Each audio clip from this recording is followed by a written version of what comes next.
बिहार के गया जिला में आज 2 दिन बाद मदरसा में पढ़ने वाली एक तालिबा की लाश निकालकर पोस्टमार्टम के लिए भेज दिया गया। 2 दिन पहले एक मदरसा में 16 साल इस तालिबा की मुश्तबा तौर पर मौत हो गई थी, जिस पर मदरसा से लाश लेकर रिश्तेदारों ने आनन फानन में वालिद की इजाज़त पर दफना तो दिया था, लेकिन आज दोबारा वालिदा की शिकायत पर लाश को निकालकर पोस्टमार्टम के लिए रवाना किया गया है। महलूका के वालिद का कहना है कि उन्होंने बच्ची को 12 तारीख को खुद मदरसे पे छोड़े थे, लेकिन रात को 8 बजे हाफिज जी का फ़ोन आता है कि आपकी बेटी ने फांसी लगा ली है, जिसके बाद हमने वजह पूछी तो वो कुछ बता नहीं सके। कांग्रेस लीडर राहुल गांधी ने मोदी सरनेम केस में 2 साल की सजा पर रोक लगाने के लिए हफ्ता को सुप्रीम कोर्ट में अर्जी दायर की। सूरत के सेशन अदालत ने 23 मार्च को साबिक कांग्रेस एमपी को सजा सुनाई थी। इस फैसले के खिलाफ राहुल गांधी गुजरात हाईकोर्ट गए थे, जहां 7 जुलाई को ही समात में अदालत ने सजा पर रोक लगाने से इनकार कर दिया था। राहुल गांधी की पार्लियामेंट की रुकनियत 24 मार्च को 2:30 बजे मनसूख की गई थी।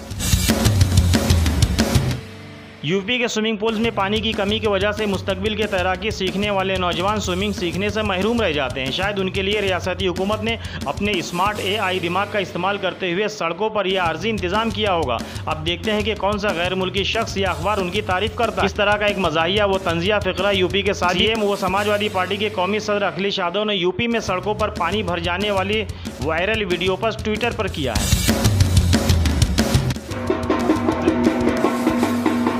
यूपी जौनपुर के मड़ियाहू में पास्को केस में मफरूर मुलजिम मोहम्मद आरिफ शेख उर्फ बबलू वल्द अब्दुल शेख के घर कसाई टोला में अदालत के हुक्म पर मदीहा कोतवाली ने कुड़की का नोटिस चिपका दिया है। आरिफ के खिलाफ 363, 366, 377 के तहत मामला दर्ज था और वो मफरूर है।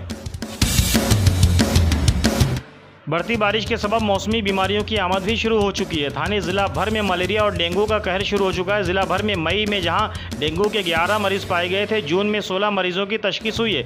इसमें मुरबाड़ और भिवंडी में 2 लोगों की मौत भी हो चुकी है, ऐसा ज़राए ने बताया। अजीत पवार की शरद पवार से अलहदगी के बाद और वज़रात तकसीम होने के बाद आज मुंबई से बुलेट ट्रेन के जरिए शिरडी का सफ़र शुरू हुआ। इस दौरान कुछ देर के लिए उनकी ट्रेन थाने स्टेशन पर रुकी तो आनंद परांजपे और नजीब मुल्ला के साथ दीगर कारकुनान ने स्टेशन पर अजीत पवार का इस्तकबाल किया और जमकर नारेबाजी भी की। नजीब मुल्ला व आनंद परांजपे ने थाने से अजीत पवार के साथ आगे का सफ़र भी किया। गुज़श्ता देर रात थाने के घोड़बंदर रोड पर पतलीपाड़ा के करीब राजस्थान से नहवा शिवा नवी मुंबई एक कंटेनर 10 टन कपड़ा लेकर जा रहा था कि यहाँ उसने अपने आगे चल रहे सोलार ले जा रहे कंटेनर को ज़ोरदार टक्कर मार दी। टक्कर इस कदर शदीद थी कि कंटेनर के परखच्चे उड़ गए। इसमें ड्राइवर मजीद खान 40 साल के फंस कर रह गए थे। बड़ी मुश्किल से उन्हें बाहर निकाला गया, जहाँ उनकी मौत हो चुकी थी।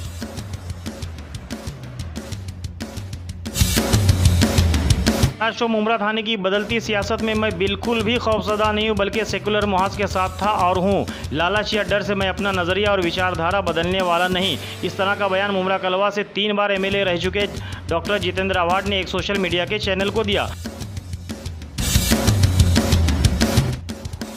मैं अगर चाहूँ तो मेरे को भी करोड़ों रुपए मिल सकते हैं, पर मुझे पैसा नहीं चाहिए, मुझे सत्ता नहीं चाहिए, मुझे कोई लालच नहीं है। मैं मेरे विचारधारा को नहीं छोड़ूंगा। 400 लोगों का धर्मांतरण का प्रकरण आया अभी उत्तर प्रदेश से, कोई नहीं खड़ा हुआ, मैं खड़ा रहा। मुझे मालूम था कि मुमरा में ऐसा हो ही नहीं सकता। आखिर पुलिस को बोलना पड़ा ना कि ऐसी एक भी केस नहीं है। मैं नहीं बोलता तो 40-50 मुसलमानों को उठा के लेके जाते थे। तो वक्त की बात रहती है, जब वक्त पे बोलना पड़ता है तो कोई नहीं बोलता है। बाद में जितेंद्र आव्हाड को बोलने के लिए, गाली देने के लिए सब तैयार है, उसमें मेरे को फर्क भी नहीं करता है। लेकिन जहां वक्त आता है मुमरा के अड़चन की, तब कौन बात करता है?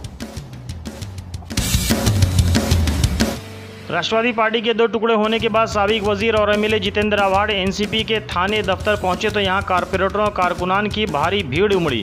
जितेंद्र आव्हाड ने सभी कारकुनान से मुलाकात की और उनकी बातें सुनी। इस दौरान काफ़ी कारकुनान ने जितेंद्र आव्हाड के साथ सेल्फी ली और अपनी फ़ोटो भी खिंचवाई।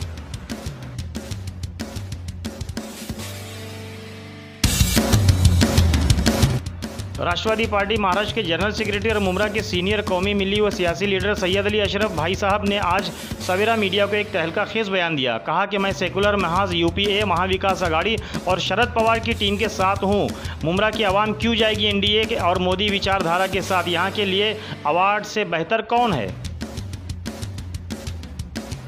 सैयद अली अशरफ उर्फ भाई साहब का मुकम्मल इंटरव्यू जो तकरीबन 20 से 25 मिनट का है, सवेरा मीडिया पर कल आपके सामने पेश किया जाएगा।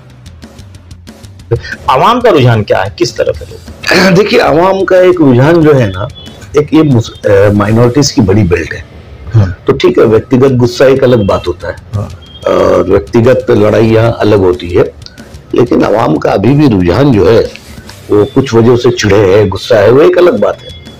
लेकिन यूपीए के साथ ही जाएगा, एनडीए के साथ नहीं जाएगा मिजाज। जो मिजाज के लोग यहाँ पे रहते हैं, जो शहर है